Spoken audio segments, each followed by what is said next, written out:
attorney now, but she's in California. Okay. So Susan, it's interesting, while she was working at the station, she was going to law school.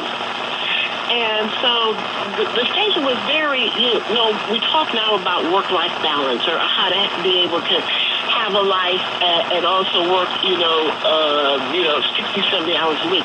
Station management gave her the latitude and opportunity in finding a way that allowed her to go to law school and still work in the newsroom. And today, she went on to have a career as an entertainment attorney with prominent clients out in California in the movie industry. And I think Spike Lee was one of her clients, and now she is wonderful. She is retired. If you talk to her, please tell her that Cliff Russell said hello, and I still remember her and respect what she did on the air. She and Daryl did a great job. I'm not going to keep you much longer, Karen Hudson Samuels. Let's get back to what's happening on Saturday. Tell us when, where, and how folks can participate. Well, they can participate by showing up. There's free admission, and let me just run down the names of the panelists, because I think that's important too. So we have Rochelle Riley. We have Keith Owens from the Michigan Chronicle. We have Sheila Cockrell. We have Ike McKinnon, Tim Kiske I mentioned, Jamon Jordan, who's a local historian. And we have the news director from WDIV, Ken Boat. Now, between all of these people, they will be going through what were the recommendations of the Kerner Commission report on how to look and improve media coverage. Amir Jacobson is the host, and Amir Jacobson got her started at WGPR TV 62 herself. And so it starts at 10 o'clock. This is at the Detroit Historical Museum. Right. And we'll have some breakfast and refreshments if you get there early enough, if you get there by 9:30 at the latest. And then the program will get underway sharply at 10 a.m. It goes for 2 hours. Afterwards, we really invite people to go to the museum and look through the exhibit that's there. They have an actual section that is devoted to the media and media coverage and the importance of media coverage and the impact. So it can be a wonderful day for people who are... I am going to try to be there, even though I would have loved to have been on your panel, Karen, but I won't dwell on that right now. And let me, if I can get another plug-in, Mr. Russell, because I'm not going to leave that unaddressed. The National Association of Black Journalists will be holding their national convention here in Detroit in 2018. Yes. That'll bring 3,000 journalists, writers, editors, public relations people to the city of Detroit. I've already been talking with some NABJ members about an event that we'd like to hold. And Cliff Russell, we're just going to have to bring you into that committee and say, what do you want to do? How do you know what? I feel, Karen, I have finally arrived. I want to thank you. Now, let me ask you another question. Did you ever jet on the scene, Karen? Did I ever do what now? Did you ever jet? No, the brothers used to jet on the scene. Well, the sisters did too. Well, no, because it was a very interesting time to work we're a radio and TV, right? Right. Station. So there was the Electrified Mojo at night. There was Nat Morris during the day. And in between we did the news. And so it was very exciting. I had a job to do. And we were very aware because the programs were back to back. We would see the teenagers coming in. Yes. Nat and all the famous people. But we had a newscast to get on a daily basis. So you didn't have time to jet is what you're saying. And along with saying that we watched the sidelines but didn't have time.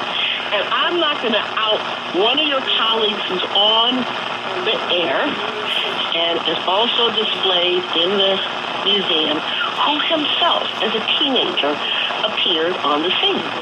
You know what? One day, if they ever make them available, my younger brother, Mike Russell, was on the scene at least a couple of times. He's very proud of that.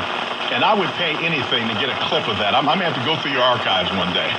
Well, another teaser for you and family, friends.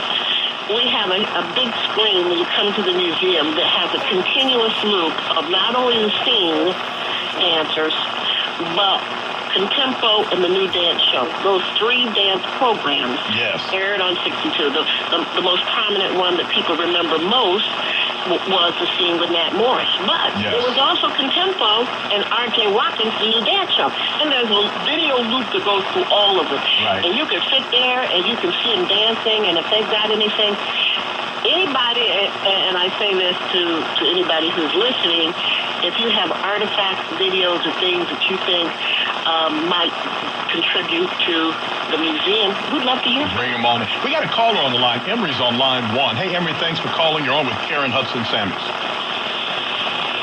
Emery, are you with us? Oh, Emery must have took a break. We just put Emery back on hold. We're just about out of time for the half hour anyway. Let me say this before I conclude, Karen. I want to say thank you to you, to the NABJ, to WGPR, not only for this great panel discussion that you're putting together for this coming Saturday, 10 a.m. at the Detroit Historical Museum, but for the role that you have played in developing media in this town and now preserving that history. I think it is very important that people go down to the WGPR Museum, see what was accomplished by black folks in this town. And by the way, folks, I saw the scene in the New Dance Show for years. It wasn't just black folks on that show. It became a phenomenon among young people throughout Southeast Michigan. Final question, tell us again about Saturday. Any final thoughts you have, Karen? Well, first of all, I want to thank you, Cliff. You yourself have been a participant on both sides of the bike in this business. Yes, So ma'am. we've got to, salute you as well. Again, it's this Saturday at the Detroit Historical Museum, as you said, from 10 a.m. to noon. And when you come, bring your ideas, bring your thoughts. We'll have a Q&A segment. And also visit the exhibit as well. It's very well done, and it talks about the media. And I'm very proud to say it's a small reference, but it's there.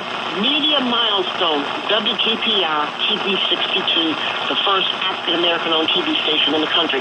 That's part of that exhibit. Karen, I hope we can bring you back to the show sometime soon. It's always a pleasure to talk to you, always very knowledgeable. And by the way, Karen Hudson Samuels, ladies and gentlemen, is an absolute sweetheart, too. So I'm always glad to talk to her. Thank you so much. Well, thank you, Cliff, once again. You've done an outstanding job, and I appreciate the time. All right. We will talk soon, my friend. Okay, take care. All right. Karen Hudson Samuels of the WGPR Historical Society this coming Saturday, 10 o'clock, Detroit Historical Museum. What role did the media play in 1967 in the D? Fascinating stuff. Hey, we're going to take a break right now. When we come back, we're going to go to the dentist. That's right. Those doctors from Livingston Associates are going to be here, and we're going to talk about dental care and what you need to do to take care of those teeth. Or maybe fix them. Some of y'all got toothaches right now. We'll be right back. This is 910 a.m., the voice of Detroit.